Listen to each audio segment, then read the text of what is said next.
Good morning ആൾ. ഇപ്പോൾ കഴിഞ്ഞ ക്ലാസ്സിൽ നമ്മൾ കൺസിസ്റ്റൻസി ലിമിറ്റ്സ് ആണ് ഡിസ്കസ് ചെയ്തുകൊണ്ടിരുന്നിരുന്നത്. അപ്പോൾ എന്താണ് കൺസിസ്റ്റൻസി ലിമിറ്റ്സ്, അതിൽ ഏതൊക്കെ ലിമിറ്റ്സ് ആണ് വരുന്നത്, അതേപോലെ തന്നെ കൺസിസ്റ്റൻസി ലിമിറ്റ്സ് എങ്ങനെ നമുക്ക് ലാബിൽ ചെയ്ത് കണ്ടുപിടിക്കാം, ഈ 3 കാര്യങ്ങളാണ് നമ്മൾ ഡിസ്കസ് ചെയ്തിരുന്നത്. അതിൽ ലിക്വിഡ് ലിമിറ്റും പ്ലാസ്റ്റിക് ലിമിറ്റും ഷ്രിങ്കേജ് ലിമിറ്റും നമ്മൾ ഡിസ്കസ് ചെയ്തു. ലിക്വിഡ് ലിമിറ്റ് എങ്ങനെയാണ് ലാബിൽ ടെസ്റ്റ് ചെയ്ത് കണ്ടുപിടിക്കുന്നതെന്നും പറഞ്ഞു. നെക്സ്റ്റ് നമുക്ക് പറയാനുള്ള പ്ലാസ്റ്റിക് ലിമിറ്റാണ്. അപ്പോൾ നമുക്കറിയാം പ്ലാസ്റ്റിക് ലിമിറ്റ് എന്ന് പറഞ്ഞാൽ എന്താണ്, ഏത് വാട്ടർ കണ്ടൻറ്റിലാണോ സോയിൽ ലിക്വിഡ് സ്റ്റേറ്റ് മാറി പ്ലാസ്റ്റിക് സ്റ്റേറ്റിലേക്കായത് അതിനാണ് നമ്മൾ ലിക്വിഡ് ലിമിറ്റ് എന്ന് പറയുന്നത്.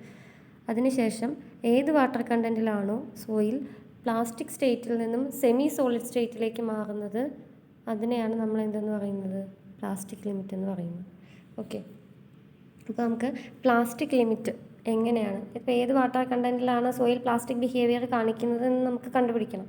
അപ്പോൾ ഏത് വാട്ടർ കണ്ടൻറ്റ് കുറച്ച് വരുമ്പോൾ എന്ത് സംഭവിച്ചു, ലിക്വിഡ് സ്റ്റേറ്റിൽ നിന്നും പ്ലാസ്റ്റിക് സ്റ്റേറ്റിലേക്ക് മാറി. വീണ്ടും വാട്ടർ കണ്ടൻറ്റ് കുറച്ച് തുടങ്ങിക്കഴിയുമ്പോൾ പ്ലാസ്റ്റിക് സ്റ്റേറ്റിൽ നിന്നും സെമി സോളിഡ് സ്റ്റേറ്റിലേക്ക് സോയിൽ മാറാൻ തുടങ്ങും. അപ്പോൾ ഏത് വാട്ടർ കണ്ടൻറ്റ് എത്തുമ്പോഴാണ് സെമി സോളിഡ് സ്റ്റേറ്റിലേക്ക് സോയിൽ പാർട്ടിക്കിൾസ് മാറാൻ തുടങ്ങുന്നത് എന്ന് നമുക്ക് കണ്ടുപിടിക്കണം. ആ വാട്ടർ കണ്ടൻറ്റിനെയാണ് നമ്മൾ പ്ലാസ്റ്റിക് ലിമിറ്റ് എന്ന് പറയുന്നത്. അപ്പോൾ അതിന് വേണ്ടിയിട്ട് നമ്മൾ 425 മൈക്രോൺ സീവിലൂടെ, നമുക്കറിയാം സീവൊക്കെ 425 മൈക്രോൺ സീവ് എടുക്കുക. അതിൽ ഓവൻ ഡ്രൈ ചെയ്തിട്ടുള്ള ക്ലേ എടുക്കുക. ഓവനിൽ വെച്ച് ഡ്രൈ ചെയ്ത് വാട്ടർ കണ്ടൻറ്റ് കംപ്ലീറ്റ് ആയിട്ടും ഒഴിവാക്കിയ ശേഷമുള്ള ക്ലേ എടുക്കുക. ആ ക്ലേ എടുത്തിട്ട് 425 മൈക്രോൺ സീവിലൂടെ സീവ് ചെയ്യുക. സീവ് ചെയ്തതിൽ 15 ഗ്രാം ഓഫ് സോയിൽ എടുക്കുക. ഓവൻ ഡ്രൈ ചെയ്ത 425 മൈക്രോൺ സീവിലൂടെ പാസ് ചെയ്യുന്ന 15 ഗ്രാം സോയിൽ എടുക്കുക.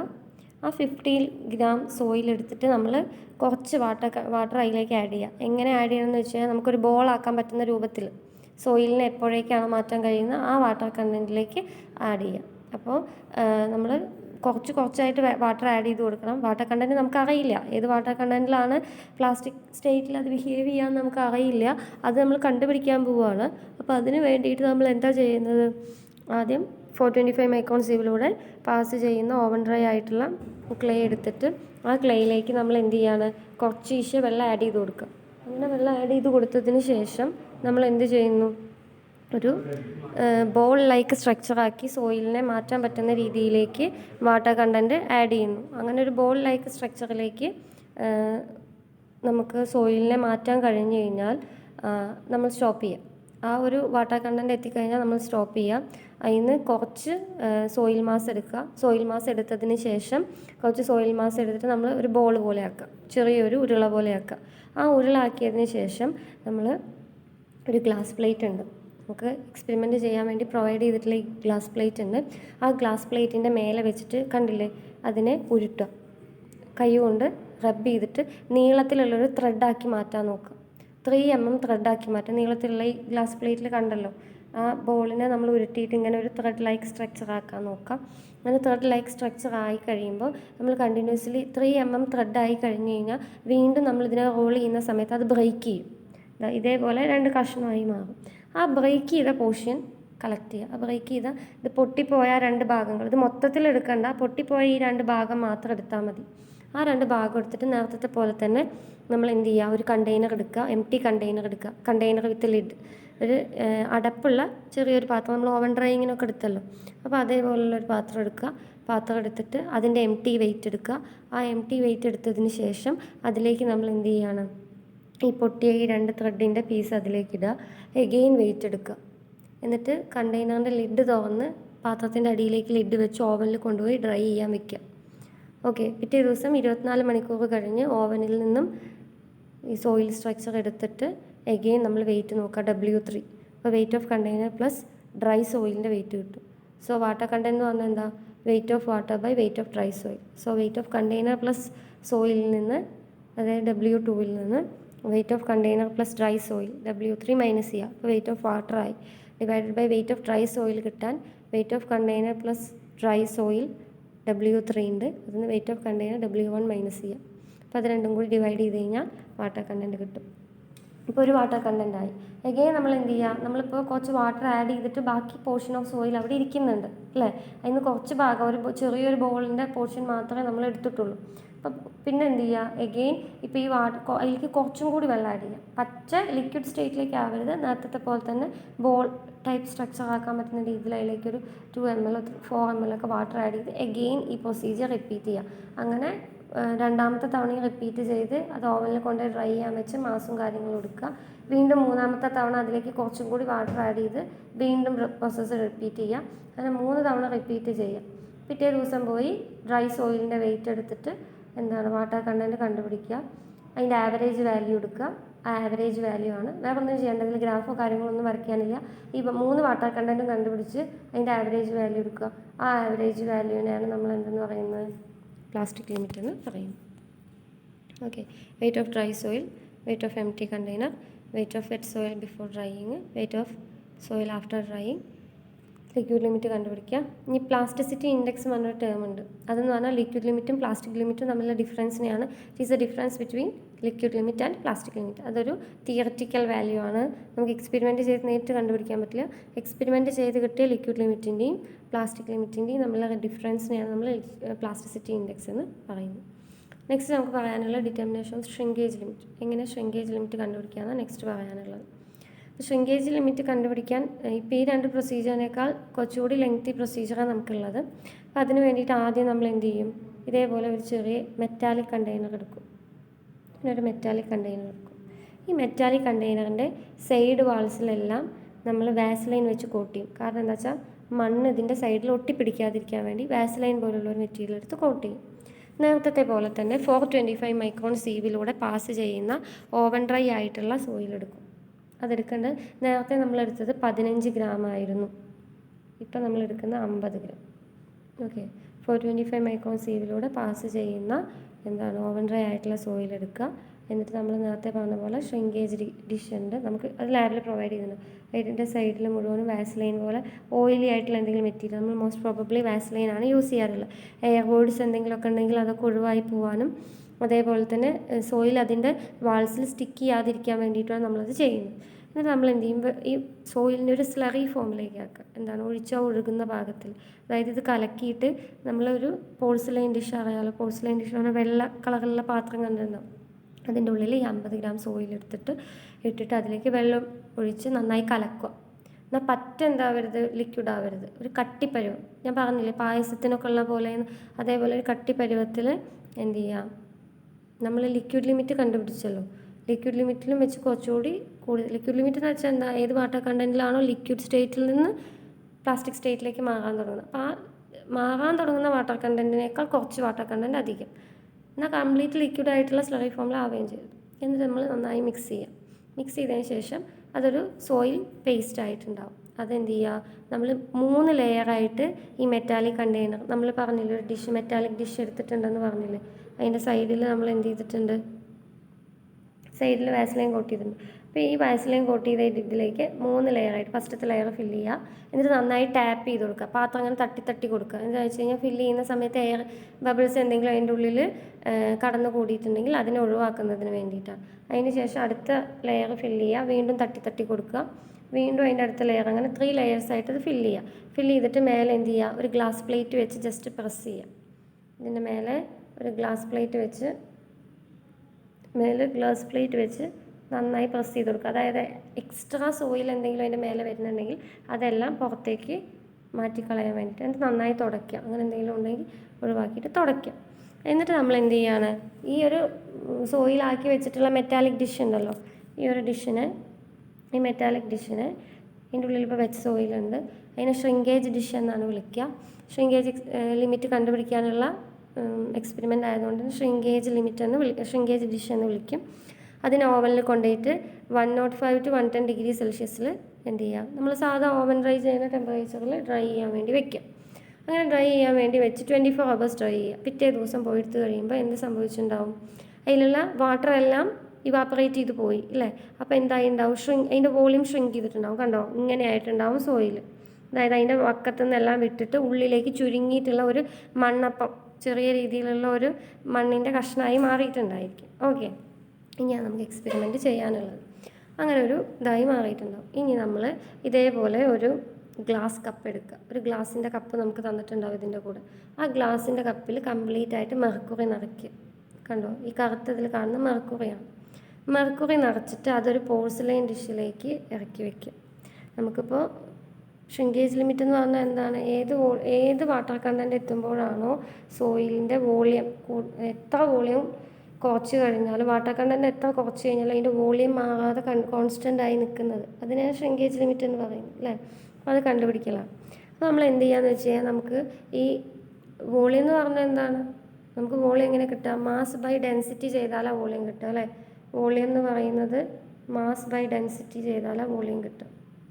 അപ്പോൾ നമുക്കിവിടെ സോയിലിൻ്റെ ഡെൻസിറ്റിയും കാര്യങ്ങളൊന്നും അറിയില്ല, പക്ഷെ എന്താ പറയാം, സോയിലിൻ്റെ മാസ് നമുക്ക് കണ്ടുപിടിക്കണം. അപ്പോൾ ആ മാസ് കണ്ടുപിടിക്കാൻ വേണ്ടിയിട്ട് നമ്മൾ ഈ എക്സ്പെരിമെൻ്റ് എല്ലാം ചെയ്യുന്നത്. അപ്പോൾ മെർക്കുറിയുടെ ഡെൻസിറ്റി നമുക്കറിയാം 13.6 ആണെന്ന്. ഓക്കെ, അപ്പോൾ അത് വെച്ചിട്ട് നമ്മൾ എന്ത് ചെയ്യുകയാണ്? ഇത് കണ്ടുപിടിക്കുകയാണ്.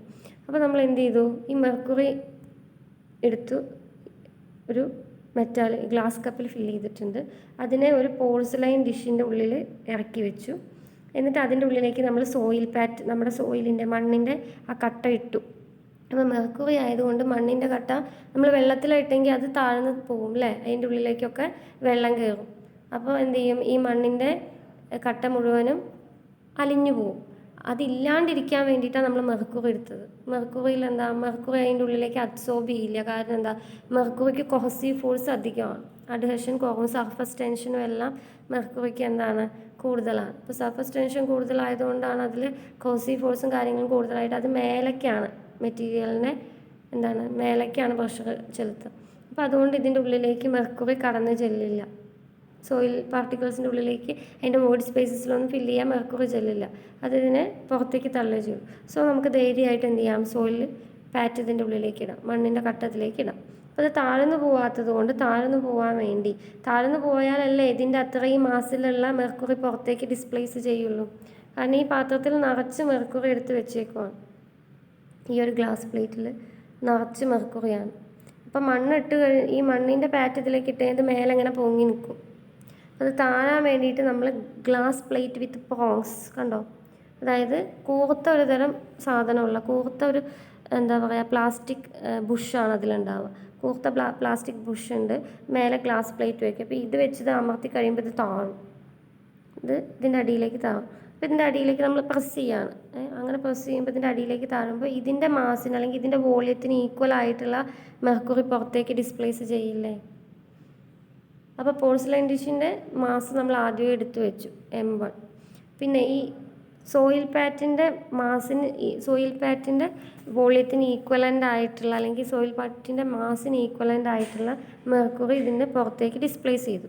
സോ എഗെയിൻ മാസ് എടുത്ത് കഴിയുമ്പോൾ പോർസലൈൻ ഡിഷ് പ്ലസ് മെർക്കുറി ആയി.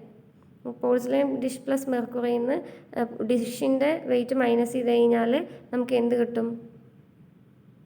മെർക്കുറിയുടെ വെയിറ്റായി. ആ മെർക്കുറിയുടെ വെയിറ്റ് എന്ന് പറഞ്ഞാൽ സോയിൽ പാറ്റിൻ്റെ വെയിറ്റിന് ഈക്വലൻ്റ് ആണ്. അപ്പം മെർക്കുറിയുടെ വെയിറ്റ് ഡിവൈഡഡ് ബൈ മെർക്കുറിയുടെ ഡെൻസിറ്റി ചെയ്തു വിചാരിക്കുക. ഇപ്പോൾ ഡിസ്പ്ലേസ് ചെയ്ത മെർക്കുറിയുടെ മാസമായോ? ഡിസ്പ്ലേസ് ചെയ്ത മെർക്കുറിയുടെ മാസമായി. മെർക്കുറിയുടെ ഡെൻസിറ്റി നമുക്കറിയാം. അപ്പോൾ എന്തായി? മെർക്കുറിയുടെ വോളിയമായി. അപ്പോൾ ഈ മെർക്കുറിയുടെ വോളിയം എന്ന് പറയുന്നത് ഈ സോയിൽ പാറ്റിൻ്റെ വോളിയത്തിന് ഈക്വൽ അല്ലേ? കാരണം സോയിൽ പാറ്റിൻ്റെ വോളിയം എത്രയാണോ അത്രയും വോളിയം അല്ലേ മെർക്കുറി ഡിസ്പ്ലേസ് ചെയ്തിട്ടുള്ളത്? ആണ് അല്ലേ? അപ്പോൾ നമുക്ക് വെയിറ്റ് ഓഫ് ഷ്രിങ്കേജ് ഡിഷ് നമ്മളെടുത്തു. ഷ്രിങ്കേജ് ഡിഷും വെറ്റ് സോയിലും. അപ്പോൾ നമ്മൾ ഇതിലെടുക്കുന്ന കാര്യങ്ങൾ എന്തൊക്കെയാണ്? ആദ്യം നമ്മൾ ഷ്രിങ്കേജ് ഡിഷ് എടുത്തു, അതിൻ്റെ വെയിറ്റ് നോക്കി, അതിലേക്ക് നമ്മൾ മണ്ണ് ഫില്ല് ചെയ്തു, അല്ലേ? ഒരു സ്ലറി ഫോമിലുള്ള മണ്ണ് ഫില്ല് ചെയ്തു. എഗെയിൻ അതിൻ്റെ വെയിറ്റും എടുത്തു. അപ്പോൾ weight of shrinkage dish plus wet soil കിട്ടി. അപ്പോൾ weight of W2 minus W1, അതായത് weight of shrinkage dish plus wet സോയിലിൽ നിന്ന് weight of shrinkage dish minus ചെയ്താൽ വെയിറ്റ് ഓഫ് വെറ്റ് സോയിൽ കിട്ടും, അല്ലേ? വെയിറ്റ് ഓഫ് വെറ്റ് സോയിൽ കിട്ടി. പിന്നെ നമ്മൾ എന്ത് ചെയ്തു? ഓവനിൽ കൊണ്ടുപോയി ഡ്രൈ ചെയ്യാൻ വെച്ചു. 24 hours കഴിഞ്ഞ് അതിന് പുറത്തേക്ക് എടുത്തു. അപ്പോൾ weight of shrinkage dish plus dry soil again നമ്മൾ നോട്ട് ചെയ്തു, W3. അപ്പോൾ വെയിറ്റ് ഓഫ് ഡ്രൈ സോയിൽ കിട്ടാൻ വേണ്ടി weight of shrinkage plus dry സോയിലിൽ നിന്ന് weight of shrinkage dish minus ചെയ്താൽ വെയിറ്റ് ഓഫ് ഡ്രൈ സോയിൽ കിട്ടും. ഓക്കെ, ഇനി വോളിയം ഓഫ് വെറ്റ് സോയിൽ എങ്ങനെ കിട്ടും? വോളിയം ഓഫ് വെറ്റ് സോയിൽ എന്ന് പറഞ്ഞു കഴിഞ്ഞാൽ വോളിയം ഓഫ് ഷ്രിങ്കേജ് ഡിഷാണ്, അല്ലേ? ആ ഷ്രിങ്കേജ് ഡിഷിലല്ലേ വെറ്റ് സോയിലിൻ്റെ വോളിയം എന്ന് പറഞ്ഞാൽ ഷ്രിങ്കേജ് ഡിഷല്ലേ കംപ്ലീറ്റ് ആയിട്ട് വെറ്റ് സോയിൽ ഓക്യുപ്പൈ ചെയ്തിട്ടുള്ളത്. അപ്പോൾ ഈ ഷ്രിങ്കേജ് ഡിഷിൻ്റെ വോളിയം ആയിരിക്കും എന്തെന്ന് പറയുന്നത്? അതിൻ്റെ വോളിയം. ഇനി ഡ്രൈ സോയിൽ പാറ്റിൻ്റെ വോളിയം എന്ന് പറഞ്ഞാൽ എന്താ? ഷ്രിങ്കേജ് ഡിഷിൻ്റെ വോളിയത്തിൽ നിന്ന് ഡ്രൈ സോയിൽ പാറ്റിൻ്റെ വോളിയത്തിലേക്ക് നമ്മൾ എത്തണം. അങ്ങനെ ഡ്രൈ സോയിൽ പാറ്റിൻ്റെ വോളിയം കിട്ടാൻ വേണ്ടിയിട്ടാണ് നമ്മൾ എന്ത് ചെയ്തത്, മെർക്കുറി ഉപയോഗിച്ചത് അല്ലേ. മെർക്കുറി ഉപയോഗിച്ചിട്ട് ഡിസ്പ്ലേസ് ചെയ്ത മെർക്കുറിയുടെ മാസ് കണ്ടുപിടിച്ചു, divided by density of mercury ചെയ്തു. അപ്പോൾ വോളിയം ഓഫ് മെർക്കുറി കിട്ടി. വോളിയം ഓഫ് മെർക്കുറിക്ക് ഈക്വലൻ്റ് ആയിരിക്കും വോളിയം ഓഫ് സോയിൽ പാറ്റ് എന്ന് പറയും. ഇനി ഷ്രിങ്കേജ് ലിമിറ്റിൻ്റെ വാല്യൂ കണ്ടുപിടിക്കാനുള്ള ഒരു ഇക്വേഷനാണിത്. കുറച്ച് വലിയ ഇക്വേഷനാണ്. W - WS minus gamma W എന്ന് പറഞ്ഞാൽ വാട്ടറിൻ്റെ unit weight into V1 - V2 എന്ന് പറഞ്ഞാൽ വോളിയം ഓഫ് വെറ്റ് സോയിൽ പാറ്റും വോളിയം ഓഫ് ഡ്രൈ സോയിൽ പാറ്റും. WS എന്ന് പറഞ്ഞാൽ എന്താ, വെയിറ്റ് ഓഫ് ഡ്രൈ സോയിൽ പാറ്റ്. ഷ്രിങ്കേജ് റേഷ്യോ കണ്ടുപിടിക്കാനുള്ള ഇക്വേഷനും വോളിയോമെട്രിക് ഷ്രിങ്കേജ് കണ്ടുപിടിക്കാനുള്ള ഇക്വേഷൻ തന്നിട്ടുണ്ട്. വോളിയോമെട്രിക് ഷ്രിങ്കേജ് പറഞ്ഞാൽ V1 - V2 / V2 × 100. V1 എന്ന് പറഞ്ഞാൽ volume of wet soil pat minus volume of dry soil pat divided by volume of dry soil pat into 100. Okay. Shrinkage ratio എന്ന് പറഞ്ഞാൽ എന്താ, weight of wet soil pat divided by volume of wet soil pat into density of water. അതങ്ങനെ പഠിച്ചു വയ്ക്കുക. Formula കൂടുതൽ ആഴത്തിലേക്ക് പഠിക്കേണ്ട. ഇത് ബിടെക് ലെവലിലെ കുറച്ചുകൂടെ കൂടുതൽ പഠിക്കാനുള്ളത്. പിന്നെ എക്സാമിന് അങ്ങനെ ഇതുവരെ ചോദിച്ചു കണ്ടിട്ടൊന്നുമില്ല. ഇടയ്ക്ക് എപ്പോഴും 2010 റിവിഷനിൽ ഒരു തവണ ചോദിച്ചിട്ടുണ്ട്, 15-ലും ഒരു തവണ 2 തവണ 6 മാർക്കിൻ്റെ ക്വസ്റ്റ്യനായിട്ട് ഓരോ ക്വസ്റ്റ്യൻ ഉള്ളതിലാണ് ചോദിച്ചിട്ടുള്ളത്. അപ്പോൾ പഠിക്കാൻ കഴിയില്ല എന്നുള്ളവർ നിർബന്ധം പറയില്ല ഞാൻ. പക്ഷെ പ്രൊസീജിയർ അറിഞ്ഞിരിക്കുക. ഫോർമുലയും കാര്യങ്ങളൊക്കെ ആണെങ്കിലും പ്രൊസീജിയർ കാര്യമായി അറിഞ്ഞിരിക്കുക. അത് എഴുതിയാൽ തന്നെ 3/4 മാർക്കും കിട്ടും. ഓക്കെ. ഇനി അട്ടബർഗ് ഇൻഡിസസ് ആണ് പഠിക്കുക. അപ്പോൾ നമ്മൾ ലിമിറ്റ്സ് പഠിച്ചു. ഈ ലിമിറ്റ്സ് വെച്ചിട്ട് കുറച്ച് ഇൻഡിസസ് നമുക്ക് പറയാനുണ്ട്. അപ്പോൾ നമ്മൾ പ്ലാസ്റ്റിസിറ്റി ഇൻഡെക്സ് പറഞ്ഞു, liquid limit minus plastic ലിമിറ്റാണ്.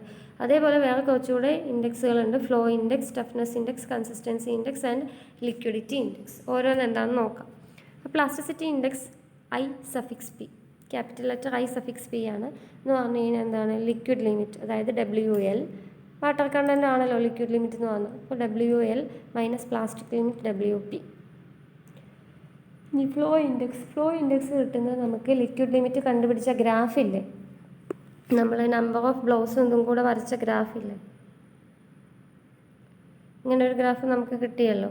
Water കണ്ടൻറ്റും number of ബ്ലോസും കൂടെ വരച്ചിട്ട് ഇങ്ങനെ ഒരു ഗ്രാഫ് കിട്ടി.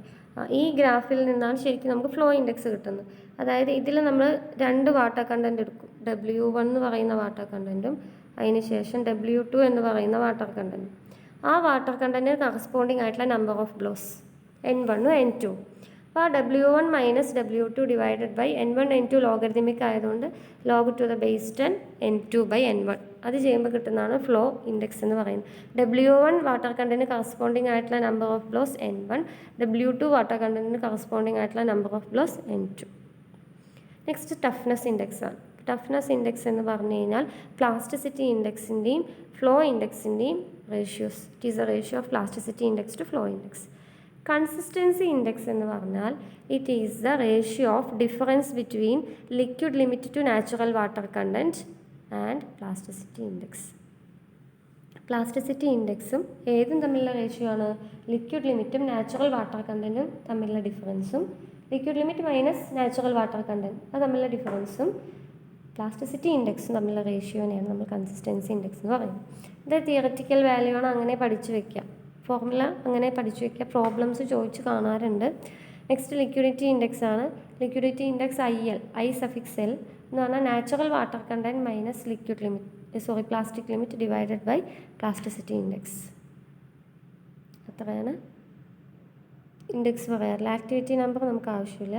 നെക്സ്റ്റ് നമുക്ക് പറയാനുള്ള സോയിലിൻ്റെ സീവ് അനാലിസിസ് ആണ്. Sieve analysis of soil. അപ്പോൾ നമുക്കറിയാം എന്തിനാണ് സീവ് അനാലിസിസ് നടത്തുന്നത്. അപ്പോൾ നിങ്ങൾ കോഴ്സ് അഗ്രിഗേറ്റിൻ്റെ സീവ് അനാലിസിസും ഫൈൻ അഗ്രിഗേറ്റിൻ്റെ സീവ് അനാലിസിസും ഒക്കെ കോൺക്രീറ്റ് ലെവലിൽ പഠിച്ചിട്ടുണ്ട്. അപ്പോൾ സീവ് അനാലിസിസ് നടത്തുന്നത് എന്തിനു വേണ്ടിയിട്ടാണെന്ന് വെച്ചാൽ ഏത് സൈസിലുള്ള പാർട്ടിക്കിളാണ് നമ്മൾ എടുക്കുന്ന സോയിലധികം. ഫൈൻ അഗ്രിഗേറ്റിലാണെങ്കിൽ നമ്മൾ പറയും ഇന്ന സൈസിലുള്ള മൺതരികളാണ് അതിൽ കൂടുതലുള്ളത്. അപ്പോൾ 600 മൈക്രോൺ വരുന്ന സൈസിലുള്ള മണൽത്തരികളാണ് അതിൽ കൂടുതലുള്ളത്. അല്ലെങ്കിൽ എന്താണ് 1.18 mm സൈസിലുള്ള സോയിൽ പാർട്ടിക്കിൾസ് ആണ് അതിൽ കൂടുതലുള്ള, അങ്ങനെ പറയാം.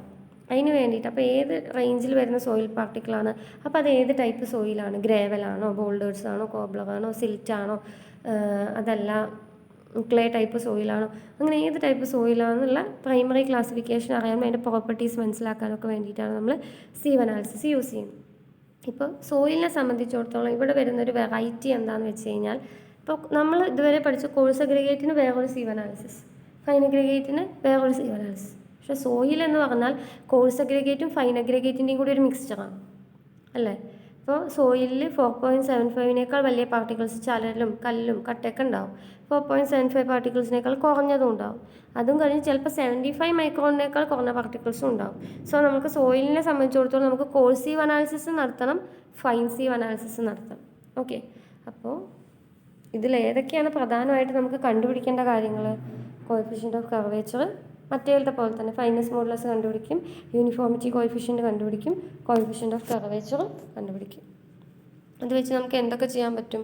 സോയിൽ ഏത് ടൈപ്പാണ്, വെൽ ഗ്രേഡഡ് സോയിലാണോ, പുവർലി ഗ്രേഡഡ് സോയിലാണോ, അത് മനസ്സിലാക്കി കഴിഞ്ഞാൽ നമുക്ക് സോയിലിൻ്റെ മിക്സ് ഡിസൈൻ പ്രപ്പോഷൻ ചെയ്യാനും ഏതൊക്കെ ഫിൽറ്റർ എങ്ങനെയൊക്കെ ഉപയോഗിക്കണം എന്നിപ്പോൾ നമുക്ക് പല സ്ഥലത്ത് നമ്മൾ ഫിൽറ്റേഴ്സ് യൂസ് ചെയ്യാറില്ലേ. ഇപ്പോൾ ഇറിഗേഷൻ സ്ട്രക്ചേഴ്സിലൊക്കെ ഫിൽറ്റർ യൂസ് ചെയ്യാറുണ്ട് അല്ലേ, റിവർ ഗേജിങ് ചെയ്യുമ്പോൾ ഫിൽറ്റേഴ്സ് യൂസ് ചെയ്യാറുണ്ട്. അപ്പോൾ അവിടെയൊക്കെ ഏത് പാർട്ടിക്കിളാണ് കൂടുതൽ വരുന്നത്? ഇപ്പോൾ നമ്മൾ തന്നെ കിണറ്റിലെ മോട്ടറിൽ നമ്മൾ മോട്ടറിൻ്റെ ഫുട് വാൾവിൻ്റെ അവിടെ നമ്മൾ ഫിൽറ്റർ യൂസ് ചെയ്യുന്നുണ്ട് അല്ലേ. എന്തിനാണ്? സോയിൽ പാർട്ടിക്കിൾസ് നമ്മുടെ ഇതിൻ്റെ ഉള്ളിലേക്ക് കടന്ന് അതിനെ ഡാമേജ് ആക്കാതിരിക്കാൻ. അപ്പോൾ ഏത് പാർട്ടിക്കിളാണ് അതിൽ കൂടുതലുള്ളത്? ഇപ്പോൾ വളരെ 75 മൈക്രോൺ പാർട്ടിക്കിൾ ആണെങ്കിൽ അതിനേക്കാൾ ചെറിയ ഫിൽറ്റർ വേണ്ടിയിട്ട് നമ്മൾ കൊടുക്കാനായിട്ട്. അപ്പോൾ അതിനെല്ലാം നമ്മൾ എന്ത് ചെയ്യുന്നുണ്ട്? ഈ ഒരു ക്ലാസിഫിക്കേഷൻ അല്ലെങ്കിൽ ഈ ഒരു ടെസ്റ്റ് യൂസ് ചെയ്യുന്നുണ്ട്. അപ്പോൾ നമുക്കറിയാം സോയിലിൻ്റെ സൈസ് കുറയും തോറും സോയിൽ കൊഹസീവ് സോയിലായി മാറും, സൈസ് കൂടുന്തോറും കോഷൻലെസ് ആയി മാറും അല്ലേ. അപ്പോൾ സൈസ് കുറഞ്ഞ് കഴിഞ്ഞാൽ ക്ലേ ഒക്കെ സൈസ് കുറഞ്ഞതാണ്. അപ്പോൾ അതിന് ഓരോ മൺതരികളെയും വേർതിരിച്ചെടുക്കാൻ ബുദ്ധിമുട്ടാണ്. അപ്പോൾ അതുകൊണ്ട് തന്നെ അതിന് കൊഹസീവ് ഫോഴ്സ്, പാർട്ടിക്കിൾസ് തമ്മിലുള്ള അട്രാക്ഷൻ കൂടുതലായിരിക്കും. അതേസമയം സൈസ് കൂടി വരികയാണ്, ഗ്രേവലൊക്കെയാണ്, ചരലൊക്കെയാണ്, ഓരോന്നിനെയും നമുക്ക് വേർതിരിച്ചെടുക്കാൻ പറ്റും അല്ലേ. അപ്പോൾ 4.75 mm കൂടിക്കഴിഞ്ഞ് കഴിഞ്ഞാൽ നമ്മളതിനെ ഗ്രേവലായിട്ട്, ഇപ്പോൾ 50%, ഇപ്പോൾ ഒരു സോയിൽ എടുത്തു അതിൽ 50% കൂടുതൽ വരുന്ന പാർട്ടിക്കിൾസ് എന്താണ്? ഗ്രേവലാണെങ്കിൽ നമുക്ക് എന്ത് ചെയ്യാൻ പറ്റും? ആ സോയിലിന് 4.75 mm കൂടുതൽ വരുന്നതാണെങ്കിൽ അതിന് ഗ്രേവലായി പറയാൻ പറ്റും. എന്നാൽ 50%-ത്തേക്കാൾ കൂടുതൽ സോയിൽ പാർട്ടിക്കിൾസും 4.75 കുറവായ പാർട്ടിക്കിളാണെങ്കിൽ നമുക്ക് അതിനെന്തെന്ന് പറയാം? ക്ലേ ടൈപ്പോ സിൽറ്റി ടൈപ്പോ അല്ലെങ്കിൽ കോസീവ് സോയിലാണെന്ന് പറയാം. നമുക്ക് കോഎഫിഷ്യൻ്റ് ഓഫ് കർവേച്ചർ കണ്ടുപിടിക്കാനുള്ള ഇക്വേഷനാണ് നമ്മുടെ d30²/d10 × d60 എന്ന് പറയുന്നത്. അപ്പോൾ വെൽ ഗ്രേഡഡ് ആൻഡ് സാൻഡിന് ഇത് 1 to 3 ഇടയിലായിരിക്കും. നെക്സ്റ്റ് യൂണിഫോമിറ്റി കോഎഫിഷ്യൻ്റ് ആണ്. ഓൾറെഡി നമുക്കത് കണ്ടുപിടിക്കാനുള്ള ഇക്വേഷൻ അറിയാം. d60/d10 ആണ്. അത് മോർ ദാൻ 4 ആണെങ്കിൽ വെൽ ഗ്രേഡഡ് ആണ്, മോർ ദാൻ 6 ആണെങ്കിൽ വെൽ ഗ്രേഡഡ് ഗ്രേവലാണ്, മോർ ദാൻ 6 ആണെങ്കിൽ വെൽ ഗ്രേഡഡ് സാൻഡ് ആയിരിക്കും. ഫൈനസ് മോഡുലസ് കണ്ടുപിടിക്കാനുള്ള ഇക്വേഷൻ അറിയാലോ. Total percentage, sum of total percentage retained on the sample retained on each sieve divided by 100 കേട്ടോ. ഇനി സോയിലിൻ്റെ കേസിൽ നമ്മൾ സീവ് അനാലിസിസ് നടത്താൻ വേണ്ടി 2 സെറ്റ് സീവാണ് നമുക്ക് ഇവിടെ ഉള്ളത്. 4.75 mm താഴേക്കുള്ളത്, അതായത് ഫൈൻ പാർട്ടിക്കിൾസിനെ സീവ് ചെയ്യാൻ വേണ്ടിയുള്ളതും, പിന്നെ 4.75 mm മേലേക്കുള്ളത്. 4.75 mm താഴേക്കുള്ളത് തന്നെ 2 തട്ടായിട്ടുണ്ട്. അതായത് 4.75 mm താഴേക്കുള്ള 2 mm, 0.85 mm, 0.425 mm, 0.15 mm. 15 mm എന്ന് വെച്ചാൽ 150 മൈക്രോൺ. അതൊക്കെ അതിന് മേലേക്കുള്ള 4.75 mm മേലേക്കുള്ളതെന്ന് പറഞ്ഞാൽ എന്താണ്? 10 mm, 20 mm. അത് കോഴ്സീവ് അനാലിസിസ് നടത്താൻ വേണ്ടിയിട്ടുള്ളതാണ്. 4.75 മേലേക്ക്, അപ്പോൾ അത് കോഴ്സ് ഓഫ് പാർട്ടിക്കിൾസ് ആയിരിക്കും. അതിന് താഴേക്കുള്ളതെന്ന് പറഞ്ഞാൽ എന്താണ്? 2 mm, 85 micron, 425 micron, 150 micron, 75 micron, 300 micron, 600 micron, അങ്ങനെ പലതുമുണ്ട്. അപ്പോൾ ഇതിൽ നമുക്ക് പ്രധാനമായിട്ട് ആവശ്യമുള്ള എന്തൊക്കെയാണ്? സെറ്റ് ഓഫ് സീവ്സ് അല്ലേ. ഏത് സീവ് അനാലിസിസാണ് ചെയ്യുകയെന്ന് വെച്ചാൽ കോഴ്സീവ് അനാലിസിസ് ചെയ്തതിന് ശേഷം ഫൈൻ സീവ് അനാലിസിസ് ചെയ്യാം. കാരണം കോഴ്സീവ് അനാലിസിസിൽ ബാക്കി വരുന്നുണ്ടല്ലോ 4.75 mm റീറ്റെയിൻ ചെയ്യുന്നത്, അത് വെച്ച് നമ്മൾ എന്ത് ചെയ്യണം? ഫൈൻ സീവ് അനാലിസിസ് കണ്ടക്ട് ചെയ്യണം. അപ്പോൾ സോയിലിൻ്റെ കേസിൽ അധികം ഫൈൻ സീവ് തന്നെ ആയിരിക്കും, നമ്മൾ എടുക്കുന്ന സോയിൽ അനുസരിച്ചിരിക്കും. എന്നാലും കോഴ്സ് ഓഫ് പാർട്ടിക്കിൾസ് കുറവും താഴേക്ക് പോകുന്ന ഫൈനർ പാർട്ടിക്കിൾസ് കൂടുതലുമായിരിക്കുമല്ലോ. അപ്പോൾ നമുക്ക് മെക്കാനിക്കൽ സീവ് ഷേക്കറും ബ്രഷ്, ഓവൻ, വെയിങ് ബാലൻസ് അതെല്ലാം ആവശ്യമാണ്. അപ്പോൾ 4.75 mm മേലേക്കുള്ളതാണെങ്കിൽ നമ്മൾ 1 to 5 kg ആണ് എടുക്കുക. 4.75 mm താഴേക്കുള്ള പാർട്ടിക്കിളാണ് സോയിലിൽ കൂടുതലെങ്കിൽ നമ്മൾ സെറ്റ് ടു 1 kg ഓഫ് സാമ്പിളാണ് എടുക്കാറുള്ളത്. അപ്പോൾ എന്താ നമുക്ക് സീവ് അനാലിസിസ് ചെയ്യാൻ അറിയാലോ. ഇപ്പോൾ ഫൈൻ സീവ് അനാലിസിസ് ആണെങ്കിൽ 1 kg ഓഫ് അഗ്രിഗേറ്റ് നമ്മൾ ലാബിൽ 500 ഗ്രാം എടുക്കുള്ളൂ. നിങ്ങൾക്ക് ചെയ്യാൻ ബുദ്ധിമുട്ടാണ്, സീവ് ചെയ്യാൻ ബുദ്ധിമുട്ടായത് കാരണം 500 ഗ്രാം ഓഫ് സോയിൽ എടുത്തിട്ട് എന്ത് ചെയ്യും, ഫൈൻ സീവ് അനാലിസിസ് നടത്തും. അപ്പോൾ കോഴ്സീവ് അനാലിസിസ് നടത്തണമെങ്കിൽ നേരത്തെ പറഞ്ഞ പോലെ 5 kg ഒന്നും എടുക്കില്ല, മാക്സിമം 2.5 kg എടുക്കുള്ളൂ. അതെടുത്തിട്ട് നമ്മൾ എല്ലാ സീവും ക്ലീൻ ആയിട്ടില്ലേ, എല്ലാറ്റിലും എന്താണ് ക്ലീന് അല്ലെങ്കിൽ ബ്രഷൊക്കെ യൂസ് ചെയ്ത് ക്ലീൻ ആക്കിയിട്ട് സീവിനെ എന്ത് ചെയ്യും, അതിൻ്റെ ഓർഡർ അനുസരിച്ചിട്ട് സൈസിൻ്റെ ഓർഡർ അനുസരിച്ചിട്ട് വെക്കും അല്ലേ. ഏറ്റവും താഴെ ബോട്ടം പാനും വെക്കും. എന്നിട്ട് അതിനെ ഷേക്കറിൽ സീവ് ഷേക്കറിൽ കൊണ്ട് വെക്കും. എത്ര നമ്മൾ നല്ല രീതിയിൽ അതിനെ ടൈറ്റാക്കി അമർത്തി പിടിച്ച് ഹോൾഡ് ചെയ്യും. 5 to 10 minutes സീവ് ചെയ്തതിന് ശേഷം ഓരോ സീവിലും റീറ്റെയിൻ ചെയ്ത പാർട്ടിക്കിൾസിൻ്റെ വെയിറ്റ് എടുക്കും അല്ലേ. അതിന് ശേഷം നമ്മൾ എന്ത് ചെയ്യും, നമ്മൾ ആ ടാബുലാർ കോളത്തിൽ പെർസെൻറ്റേജ് റീറ്റെയിൻഡ്, പെർസെൻറ്റേജ് പാസിങ് കാണും, അത് വെച്ച് പെർസെൻറ്റേജ് റീറ്റെയിൻഡ് കണ്ടുപിടിക്കും. ഓരോ സീവിലും എത്ര റീറ്റെയിൻ ചെയ്തത്, ക്യുമുലേറ്റീവ് പെർസെൻറ്റേജ് റീറ്റെയിൻഡ് കണ്ടുപിടിക്കും. അതിന് ശേഷം പെർസെൻറ്റേജ് പാസിങ് അല്ലേ, ക്യുമുലേറ്റീവ് പെർസെൻറ്റേജ് പാസിങ് കാണും, ഫൈൻനെസ് മോഡുലസ് കാണും അല്ലേ. എന്നിട്ട് നമ്മൾ എന്ത് ചെയ്യും, സീവിൻ്റെ സൈസും ഫൈൻനെസ് മോഡുലസ് അല്ലെങ്കിൽ പെർസെൻറ്റേജ് ഫൈനറും വെച്ചിട്ട് ഗ്രാഫ് വരയ്ക്കും അല്ലേ. സെമി ലോഗരിതമിക് ഗ്രാഫാണ് നമ്മൾ വരയ്ക്കുക അല്ലേ. ഇങ്ങനെ ഗ്രാഫ് വരയ്ക്കും അല്ലേ. സീവ് സൈസ് ഇൻ mm കൊടുക്കും, ഇവിടെ പെർസെൻറ്റേജ് ഫൈനറും കൊടുക്കും. എന്നിട്ട് നമ്മൾ ഗ്രാഫ് വരയ്ക്കുമ്പോൾ ഈ കേസിൽ നമുക്ക് എന്താണ് എസ് ഷേപ്പ്, നമ്മളുടെ ഫൈൻ അഗ്രിഗേറ്റിൻ്റെ ഗ്രാഫ് കിട്ടില്ല, അതേപോലെ എസ് ഷേപ്പിലുള്ള ഗ്രാഫാണ് ആവശ്യം. അപ്പോൾ ഗ്രാഫ് വലത്തോട്ട് നീങ്ങി പോകുന്നതിനനുസരിച്ച് നമുക്ക് എന്ത് മനസ്സിലാക്കാൻ പറ്റും, സീവിൻ്റെ പാർട്ടിക്കിൾ സൈസ് കുറഞ്ഞ പാർട്ടിക്കിൾസാണ് അതിലുള്ളത്, അതായത് cohesive type of soil. Graph ഇടത്ത് ഭാഗത്തേക്ക് ഷിഫ്റ്റ് ചെയ്യുന്ന അനുസരിച്ച് പാർട്ടിക്കിൾ സൈസ് കൂടുതലാണ്. വലിയ പാർട്ടിക്കിൾ സൈസിലുള്ള സോയിലാണ് അതിൽ കൂടുതൽ, ആ സോയിലിൽ കൂടുതലുള്ള പാർട്ടിക്കിൾസ് എന്ന് പറയാൻ പറ്റും. ഓക്കെ, കണ്ടോ, ഓരോന്നിൽ റീറ്റെയിൻ ചെയ്ത് നമ്മൾ മെഷർ ചെയ്ത് നോക്കുവാണ്. ഇതാ നമ്മളുടെ ഇങ്ങനെ വരാം, sieve number, mass retained, percentage passing, cumulative percentage retained, ഇത്രയും കാണും.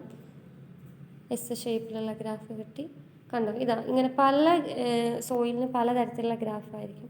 കോഴ്സ് ഗ്രൈൻഡ് ആകുമ്പോൾ കണ്ടോ, കോഴ്സ് ഗ്രൈൻഡ് ആകുമ്പോൾ ഇവിടുന്ന് ഇങ്ങോട്ടേക്ക് ഇത് പോയി. ഫൈൻ ഗ്രൈൻഡ് ആകുമ്പോൾ കണ്ടോ ഈ ഭാഗത്താണ് കൂടുതലായിട്ടുള്ള കോൺസെൻട്രേഷൻ.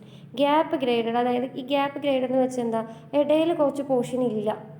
ഇപ്പോൾ നമ്മൾ 300 മൈക്രോൺ കഴിഞ്ഞ് പിന്നെ വരുന്നത് നേരെ 75 മൈക്രോണാണ്. അതിൻ്റെ ഇടയിൽ 150 മൈക്രോൺ അതൊന്നുമില്ല. അല്ലെങ്കിൽ 600 മൈക്രോൺ കഴിഞ്ഞ് നമുക്ക് 300 മൈക്രോണും 150 മൈക്രോൺ 425 മൈക്രോൺ ആ പാർട്ടിക്കിൾസിലൊന്നുമുള്ള സോയിലില്ല. പിന്നെ നേരെ ഒറ്റ ജമ്പാണ് 75 മൈക്രോണിലേക്ക്. അങ്ങനെ ഇടയിൽ ഒരു യൂണിഫോം ഡിസ്ട്രിബ്യൂഷൻ അല്ലാതെ ഇടയിലുള്ള പോർഷനിൽ നിന്നും ഗ്യാപ്പ് കാണിക്കുന്ന ടൈപ്പിൽ വരുന്നതാണ് ഗ്യാപ്പ് ഗ്രേഡഡ് സോയിൽ എന്ന് പറയുന്നത്. യൂണിഫോം ഗ്രേഡഡ് ആകുമ്പോൾ എല്ലാറ്റിലും ഒരേപോലെയാണെങ്കിൽ ഇങ്ങനെയായിരിക്കും ഗ്രാഫ് പോയിണ്ടാവും.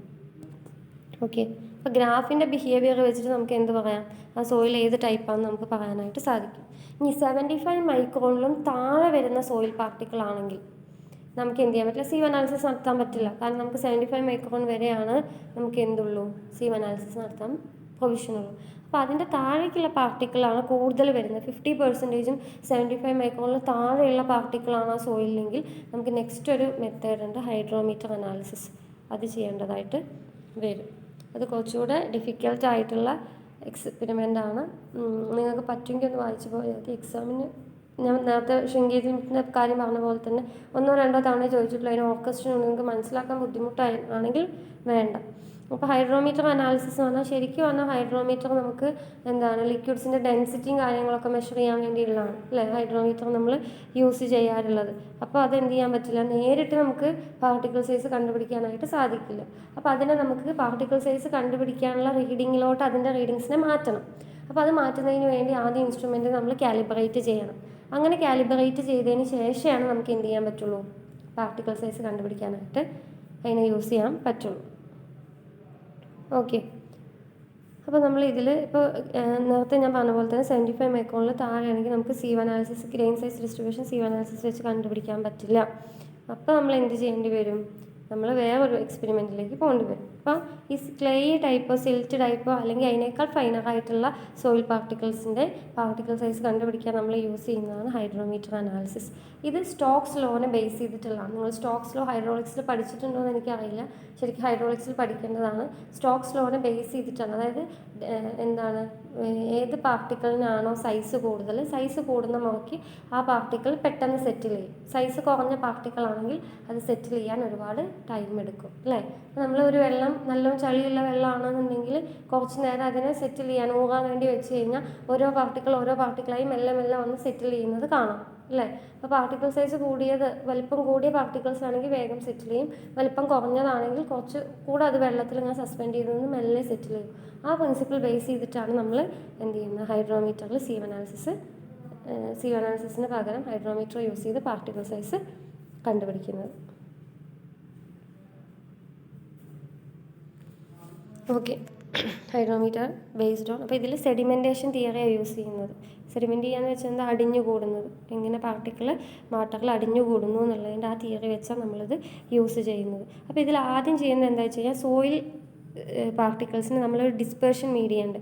അതായത് സോയിലിന് ചുറ്റും ഓരോ മൺതരികൾ ഇറഗുലർ ഷേപ്പും പല രീതിയിലുള്ളതായിരിക്കും. ചിലത് അതിൻ്റെ പുറത്ത് ചളി കുടുങ്ങി നിന്നിട്ട് കൊണ്ടായിരിക്കാം, ചിലത് എന്താണ് അതിൻ്റെ ഷേപ്പ് ഡിസ്റ്റോർട്ടഡ് ആവും, ചിലത് പാർട്ടിക്കിൾ അവ തമ്മിൽ പരസ്പരം അട്രാക്ട് ചെയ്ത് നിൽക്കുന്നുണ്ടാവാം. അപ്പോൾ ഓരോ പാർട്ടിക്കിൾസിനും അത് സെറ്റിൽ ചെയ്യുന്ന വെലോസിറ്റി എന്ന് പറഞ്ഞാൽ അതിൻ്റെ ഷേപ്പിനെയും സൈസിനെയും വെയ്റ്റിനെയും അതിൻ്റെ ലിക്വിഡിൻ്റെ വിസ്കോസിറ്റിയൊക്കെ അനുസരിച്ചാണ് ഇരിക്കുന്നത്. ഓക്കെ, അപ്പോൾ നമ്മൾ എന്ത് ചെയ്യുന്നത് വെച്ച് കഴിഞ്ഞാൽ, ഈ സോയിലിനെല്ലാം ഒരു യൂണിഫോമിറ്റി കിട്ടാൻ വേണ്ടി ഒരു ഡിസ്പേർഷൻ ഏജൻറ്റ് യൂസ് ചെയ്യുന്നുണ്ട്. സോഡിയം സൾഫേറ്റ് ഒക്കെ പോലുള്ള, അല്ലെങ്കിൽ സോഡിയം ഹെക്സാമെറ്റാഫോസ്ഫേറ്റ് ഒക്കെ പോലെയുള്ള ഡിസ്പേർഷൻ ഏജൻറ്റ് കലക്കി ആ വെള്ളത്തിൽ നന്നായി കലക്കി എല്ലാ പാർട്ടിക്കിൾസിനും ഒരു യൂണിഫോമിറ്റി കിട്ടാൻ വേണ്ടി യൂസ് ചെയ്യും. ഓക്കെ, ഇതുണ്ടോ ഈ ഫിഗറിൽ കണ്ടോ, ഇങ്ങനെ പല വലിപ്പത്തിലുള്ള ട്യൂബുകളിലാക്കിയിട്ട് നമ്മൾ സോയിലിനെ കലക്കി വെക്കും. എന്നിട്ട് ഇതിൽ ഓരോന്നിലും ഹൈഡ്രോമീറ്റർ മുക്കി നോക്കും എന്നിട്ട് അതിൽ എത്ര അളവ് വരെയാണ് ആ മണ്ണ് ഡിസ്പേഴ്സ് ചെയ്തിട്ടുള്ളത് നോക്കിയിട്ടാണ് നമ്മളിത് കണ്ടുപിടിക്കുന്നത്. ഓക്കെ, അപ്പോൾ നമ്മൾ എന്ത് ചെയ്യുന്നത് വെച്ച് കഴിഞ്ഞാൽ, സോയിൽ സാമ്പിളിൻ്റെ വെയിറ്റ് എടുക്കും. അതായത് 75 മൈക്രോണിൽ താഴെ പാസ് ചെയ്യുന്ന സോയിലിൻ്റെ പാർട്ടിക്കിൾസ് എത്ര വരുന്നുണ്ടെന്ന് നോക്കും. എന്നിട്ട് നമ്മൾ അതിനെ എന്ത് ചെയ്യും, ഞാൻ നേരത്തെ പറഞ്ഞ പോലെ തന്നെ അതിനെ എന്ത് ചെയ്യും, ആദ്യം ഡിസ്റ്റിൽഡ് വാട്ടർ ആഡ് ചെയ്ത് അതിനൊരു സൊല്യൂഷനാക്കി മാറ്റും.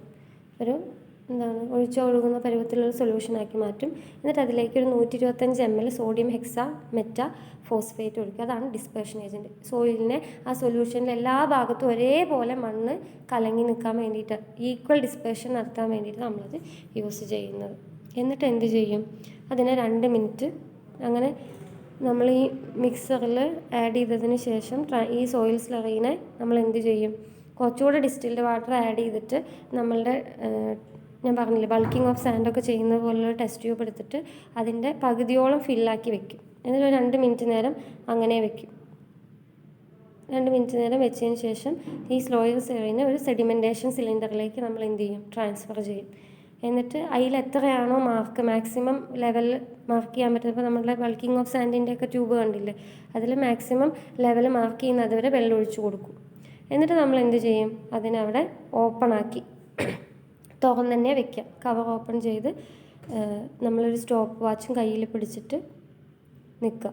എന്നിട്ട് ഓരോ 5 മിനിറ്റ്സ് കൂടുമ്പോൾ 10 മിനിറ്റ്സ് കൂടുമ്പോൾ അങ്ങനെ നമ്മൾ 20 മിനിറ്റ്സ് 30 മിനിറ്റ്സ് കൂടുമ്പോൾ എന്ത് ചെയ്യുക, ഈ സിലിണ്ടറിനെ ഒന്ന് ഇൻവേർട്ട് ചെയ്യുക. ഓരോ 30 മിനിറ്റ് കൂടുമ്പോഴും അങ്ങനെ 10 minutes 5 minute 10 minute 20 minute 30 minute നമ്മൾ റീഡിങ് എടുക്കണം. പക്ഷെ ഓരോ 30 മിനിറ്റ് കൂടുമ്പോഴും നമ്മൾ ഇതിനെ ഒന്ന് തലകുത്തനെ ആക്കിയിട്ട് നേരെ വയ്ക്കാം. ഇല്ലെങ്കിൽ നമുക്ക് പിന്നെ റീഡിങ്സ് അവിടെ നിന്ന് അങ്ങോട്ടേക്ക് മാറില്ല. ഒരു കോൺസ്റ്റൻറ്റ് പൊസിഷൻ എത്തുമ്പോൾ ഇതിൻ്റെ സെറ്റിലിങ്ങിൻ്റെ വെലോസിറ്റി കുറഞ്ഞു കഴിയുമ്പോൾ ഒരേ റീഡിങ് കാണിക്കും. അപ്പോൾ അത് ഒഴിവാക്കാൻ വേണ്ടിയിട്ട് നമ്മൾ തലകുത്തനെയാക്കി നിവർത്തുന്നത്. എന്നിട്ട് എന്ത് ചെയ്യും നമ്മൾ വെച്ച് കഴിഞ്ഞാൽ, ഓരോ ടൈമിലും ഈ ഹൈഡ്രോമീറ്റർ ഇതിൽ മുക്കി നോക്കിയിട്ട് നമ്മൾ റീഡിങ് കണ്ടുപിടിക്കണം. അപ്പോൾ ഹൈഡ്രോമീറ്റർ മുക്കി നോക്കി റീഡിങ് കണ്ടുപിടിക്കണമെങ്കിൽ ഇപ്പോൾ ഹൈഡ്രോമീറ്ററിലെ റീഡിങ് എന്ന് പറഞ്ഞാൽ ഡെൻസിറ്റി മെഷർ ചെയ്യാൻ വേണ്ടിയിട്ട് ഉള്ളതാണ്, അല്ലേ? അപ്പോൾ ആ ഡെൻസിറ്റി മെഷർമെൻറ്റിനെ നമ്മൾ എന്ത് ചെയ്യാണ്, നേരെ ഇതിലേക്ക് മാറ്റണം. ഏത്, നമ്മളുടെ സെഡിമെൻറ്റേഷൻ വെലോസിറ്റി അല്ലെങ്കിൽ സെഡിമെൻറ്റേഷൻ ഇത്ര ഹൈറ്റ് വരെ ഇത് എന്ത് ചെയ്തിട്ടുണ്ട്, സോയിൽ ഡെപ്പോസിറ്റ് ചെയ്തിട്ടുണ്ട്. അപ്പോൾ അത് വെച്ചിട്ട് അതിൻ്റെ സെഡിമെൻറ്റേഷൻ റേറ്റ് എത്രയാണ് കണ്ടുപിടിക്കാൻ വേണ്ടി നമുക്ക് സ്റ്റോക്സ് ലോ യൂസ് ചെയ്ത് കണ്ടുപിടിക്കണം. അപ്പോൾ ഹൈഡ്രോമീറ്റർ സോയിലിൻ്റെ സസ്പെൻഷനിൽ ടി ടൈമിൽ വെക്കുന്ന സമയത്ത് എങ്ങനെയാണ് നമുക്കിതിൻ്റെ റീഡിങ് കിട്ടുകയെന്നാണ് നോക്കേണ്ടത്. പിന്നെ hydrometer placed in the soil suspension at A time T measure from the start of sedimentation it measures the specific gravity in the vicinity of its bulb at A depth L. അപ്പോൾ ഇതിൻ്റെ bulb L ഡെപ്തിലുള്ള ഈ ബൾബിൻ്റെ ലെങ്ത്തിൽ ഇതിൻ്റെ ചുറ്റുഭാഗത്തും എത്ര soil particles ഉണ്ടോ അതിൻ്റെ specific ഗ്രാവിറ്റിയാണ് എന്ത് ചെയ്യുന്നത്, ഹൈഡ്രോമീറ്റർ മെഷർ ചെയ്യുന്നത്. അപ്പോൾ എൽ ലെങ്ത്തിലുള്ള ഈ ബൾബിൻ്റെ ചുറ്റും, ഇത് ബൾബും ഉണ്ട്, ഈ പോർഷനെ ബൾബ് എന്നും പറയും, ബാക്കിയുള്ള പോർഷനെയാണ് സ്റ്റെം എന്ന് പറയാം. ഇതാണ് ബൾബ്, ബാക്കി പോർഷൻ എന്തെന്ന് പറയും, സ്റ്റെം എന്നും പറയും. ഓക്കെ, അപ്പോൾ ഈ ബൾബിൻ്റെ പോർഷനിലുള്ള സോയിൽ പാർട്ടിക്കിൾസിൻ്റെ സ്പെസിഫിക് ഗ്രാവിറ്റി ആണ് ഇത് മെഷർ ചെയ്ത് നമുക്ക് തരുന്നത്. അപ്പോൾ പാർട്ടിക്കിൾസ് വലിയ പാർട്ടിക്കിൾസ് ആണെന്നുണ്ടെങ്കിൽ ഈ സോണ്, അതായത് ഈ ബൾബിൻ്റെ താഴെ, ഈ ബൾബ് എത്തുന്നതിനേക്കാൾ താഴെ എന്ത് ചെയ്യാം, സെറ്റിൽ ചെയ്യാം, ഏറ്റവും അടിഭാഗത്തൊക്കെ ആയിട്ട് സെറ്റിൽ ചെയ്യാം. അപ്പോൾ സോൺ ഓഫ് മെഷർമെൻറ്റിൻ്റെ താഴേക്ക് എന്ത് ചെയ്യാം, ലാർജർ പാർട്ടിക്കിൾസ് സെറ്റിൽ ചെയ്യാനുള്ള സാധ്യതയുണ്ട്. അപ്പോൾ എന്ത് ചെയ്യാമെന്ന് വെച്ച് കഴിഞ്ഞാൽ, note that L is the depth measure from the surface of water to the centre of gravity of hydrometer. നമ്മൾ ഈ ലെങ്ത് ഓഫ് ബൾബ് എൽ എന്ന് പറയുന്നത് എന്താ ഉദ്ദേശിക്കുന്നതെന്ന് വെച്ച് കഴിഞ്ഞാൽ, നമ്മുടെ വെള്ളത്തിൻ്റെ പ്രതലമുണ്ടല്ലോ, ആ വെള്ളത്തിൻ്റെ പ്രതലത്തിൽ നിന്നും സെൻറ്റർ ഓഫ് ഗ്രാവിറ്റി, ഹൈഡ്രോമീറ്ററിൻ്റെ സെൻറ്റർ ഓഫ് ഗ്രാവിറ്റി വരെയുള്ള ഡിസ്റ്റൻസാണ് നമ്മൾ എല്ലായിട്ട് എടുക്കേണ്ടത്. അപ്പോൾ ഈ വെള്ളത്തിൽ ഇത് സെറ്റിൽമെൻറ്റ് നടക്കുന്ന മുറയ്ക്ക് എന്ത് സംഭവിക്കും, ഈ എല്ലിൻ്റെ ലെങ്ത്ത് മാറും. കാരണം എന്താ, അവിടെ സർഫസിൽ നിന്നും ഇതിൻ്റെ സെൻറ്റർ ഓഫ് ഗ്രാവിറ്റിയിലേക്കുള്ള ഡെപ്ത് കൂടും. കാരണം ഓരോന്ന് ഡെപ്പോസിറ്റ് ചെയ്യുമ്പോൾ വാട്ടറിൻ്റെ സർഫസ് ലെവൽ കൂടി വരും അല്ലേ. മണ്ണ് താഴേക്ക് അടിഞ്ഞടിഞ്ഞ് കൂടുന്തോറും, മണ്ണ് ഇങ്ങനെ അടിഞ്ഞടിഞ്ഞ് കൂടുന്തോറും വെള്ളത്തിൻ്റെ ലെവൽ എന്ത് ചെയ്യാം, മേലേക്ക് റൈസ് ചെയ്ത് വരും. അപ്പോൾ നേരത്തെ ഉണ്ടായിരുന്നത് ഇത്രയാണ് ഹൈറ്റ് എങ്കിൽ ഇപ്പോൾ വാട്ടറിൻ്റെ ലെവൽ ഇത്ര കൂടിയിട്ടുണ്ടെങ്കിൽ എഗെയിൻ ഹൈറ്റ്, സെൻറ്റർ ഓഫ് ഗ്രാവിറ്റിയിലേക്കുള്ള ഹൈറ്റ് കൂടും. അപ്പോൾ ടൈം കൂടുന്നതിനനുസരിച്ച് എല്ലിൻ്റെ വാല്യൂവും ചേഞ്ച് ചെയ്ത് വരും. ഓക്കെ, അപ്പോൾ ലോവർ ഡെൻസിറ്റി സബ്സ്റ്റൻസ് ആണെന്നുണ്ടെങ്കിൽ ഹൈഡ്രോമീറ്ററിൻ്റെ എന്താണ് എല്ല് ചേഞ്ച് ചെയ്യുന്ന മുറയ്ക്ക് ഹൈഡ്രോമീറ്ററിൽ നിന്ന് ദൂരെ ആയിട്ടായിരിക്കും പാർട്ടിക്കിൾസ് സിങ്ക് ചെയ്യുന്നുണ്ടാവും. അപ്പോൾ എല്ല് നമുക്കറിയാം, ടിയും അറിയാം, പക്ഷേ ഡയമീറ്റർ അറിയില്ല പാർട്ടിക്കിൾസിൻ്റെ. അങ്ങനെയാണെങ്കിൽ നമുക്കൊരു ഫോർമുലയുണ്ട്, സ്റ്റോക്സ് ലോ വെച്ചിട്ട് എന്ത് ചെയ്യാം, നമുക്കത് കണ്ടുപിടിക്കാം. വി എന്ന് പറയുന്നത് വെലോസിറ്റി ഓഫ് ഡെപ്പോസിഷൻ എന്ന് പറയുന്നത് GS, അതായത് specific gravity of soil -1 × γW unit weight divided by 18 µ എന്ന് പറഞ്ഞാൽ കോഎഫിഷ്യൻ്റ് ഓഫ് വിസ്കോസിറ്റി ×d². അപ്പോൾ ഡി കണ്ടുപിടിക്കാനുള്ള ഫോർമുല, ഡയമീറ്റർ ഡി കണ്ടുപിടിക്കാനുള്ള ഫോർമുല kth√L/T. എൽ നമുക്കറിയാം അല്ലേ, ലെങ്ത് ഓഫ് ബൾബാണ്. ടി എന്ന് പറഞ്ഞാൽ നമ്മൾ നോട്ട് ചെയ്യുന്ന ടൈമുമാണ്. അപ്പോൾ അത് വെച്ച് നമുക്ക് എന്ത് ചെയ്യാൻ പറ്റും, ഡി കണ്ടുപിടിക്കാനായിട്ട് സാധിക്കും. അത് കണ്ടുപിടിച്ച് കഴിഞ്ഞാൽ നേരിട്ട് നമുക്ക് ഹൈഡ്രോമീറ്ററിലുള്ള റീഡിങ്സ് എടുക്കുക. ആ റീഡിങ്സ് എടുത്തിട്ട് എല്ല് കണ്ടുപിടിക്കുക. അപ്പോൾ ടോട്ടൽ ലെങ്ത് എൽ എന്ന് പറഞ്ഞാൽ L2 എന്ന് പറഞ്ഞാൽ ലെങ്ത് ഓഫ് ഹൈഡ്രോമീറ്റർ ബൾബ്, അത് കോൺസ്റ്റൻ്റ് ആണ് 14 cm. VB എന്ന് പറഞ്ഞാൽ ഹൈഡ്രോമീറ്ററിൻ്റെ വോളിയം, ബൾബിൻ്റെ വോളിയമാണ് 64 m³ ഗിവൺ ആണ്. പിന്നെ സെഡിമെൻറ്റേഷൻ സിലിണ്ടറിൻ്റെ ക്രോസ് സെക്ഷണൽ ഏരിയയാണ് എ എന്ന് പറയുന്നത്. അത് നമ്മൾക്ക് എന്ത് ചെയ്യാം, നമ്മൾക്ക് ലെങ്ത്തും ഡയമീറ്ററും കൊടുത്തിട്ട് നമ്മളുടെ ഓരോ സെഡിമെൻറ്റേഷൻ ട്യൂബിൻ്റെയും ഇത് നമുക്ക് π/4d² വെച്ച് കണ്ടുപിടിക്കാനായിട്ട് സാധിക്കും. ഓക്കെ, അപ്പോൾ ഇത്രയും ഇത് കിട്ടിക്കഴിഞ്ഞ് കഴിഞ്ഞാൽ ഹൈഡ്രോമീറ്റർ റീഡിംഗ് ആയി. അത് വെച്ച് നമുക്ക് എന്ത് ചെയ്യാം, പാർട്ടിക്കിൾ സൈസും അതേപോലെ തന്നെ നമ്മുടെ പെർസെൻറ്റേജ് ഫൈനറും കാര്യങ്ങളൊക്കെ നേരത്തെ കണ്ടുപിടിച്ച പോലെ തന്നെ കണ്ടുപിടിച്ചിട്ട് എന്ത് ചെയ്യാം, ആക്ച്വൽ ഹൈഡ്രോമീറ്ററിൻ്റെ ഒരു കറക്ഷൻ ഇവിടെ അപ്ലൈ ചെയ്യാനുണ്ടാവും, മെനിസ്കസ് കറക്ഷൻ. അതൊന്നുമില്ല, ലോവർ മെനിസ്കസ് നോക്കിയിട്ടാണ് ചെയ്യുന്നത്. അപ്പോൾ അതിന് ചെറിയ രീതിയിലുള്ള ഒരു കറക്ഷൻ അപ്ലൈ ചെയ്യാണ്ടെന്ന് മാത്രം മനസ്സിലാക്കി വെച്ചാൽ മതി. അതേപോലെ ടെമ്പറേച്ചർ കറക്ഷനും ഉണ്ട്, അതൊരു കോൺസ്റ്റൻറ്റ് വാല്യൂ ആണ്. ഇത്ര ടെമ്പറേച്ചർ ആകുമ്പോൾ ഇത്ര കറക്ഷൻ അപ്ലൈ ചെയ്യാന്നുള്ള ഈ വാല്യൂവിൽ എല്ലിൻ്റെ വാല്യൂവിൽ നമ്മൾ അഡ്ജസ്റ്റ് ചെയ്ത് കൊടുക്കുകയാണ് ചെയ്യുന്നത്. അങ്ങനെ കറക്ഷൻ അപ്ലൈ ചെയ്തിട്ട് നമുക്ക് കിട്ടുന്ന വാല്യൂ ആണ് കറക്റ്റഡ് ഹൈഡ്രോമീറ്റർ റീഡിംഗ് ആണ് ഈ കാണുന്നത്. ഓക്കെ, ആ ഹൈഡ്രോമീറ്റർ റീഡിങ്ങിൽ നിന്ന് നമ്മൾ എന്ത് ചെയ്യാണ്, കറക്റ്റഡ് ഹൈഡ്രോമീറ്റർ റീഡിങ്ങും പെർസെൻറ്റേജ് ഫൈനറും അഡ്ജസ്റ്റഡ് പെർസെൻറ്റേജ് ഫൈനറും, അതായത് നമ്മൾ ഈ കറക്റ്റ് ചെയ്തിട്ടുള്ള റീഡിംഗ് ഉണ്ടല്ലോ, കറക്റ്റഡ് ഹൈഡ്രോമീറ്റർ റീഡിംഗ് വെച്ചിട്ടുള്ള പെർസെൻറ്റേജ് ഫൈനറും കൂടെ നമ്മൾ ഗ്രാഫ് പ്ലോട്ട് ചെയ്യും ഹൈഡ്രോമീറ്റർ അനാലിസിസിൻ്റെ. അപ്പോൾ സീവ് അനാലിസിസിൻ്റെ ഗ്രാഫ് ഇതാ ഈ പോയിട്ടുള്ളതാണ്.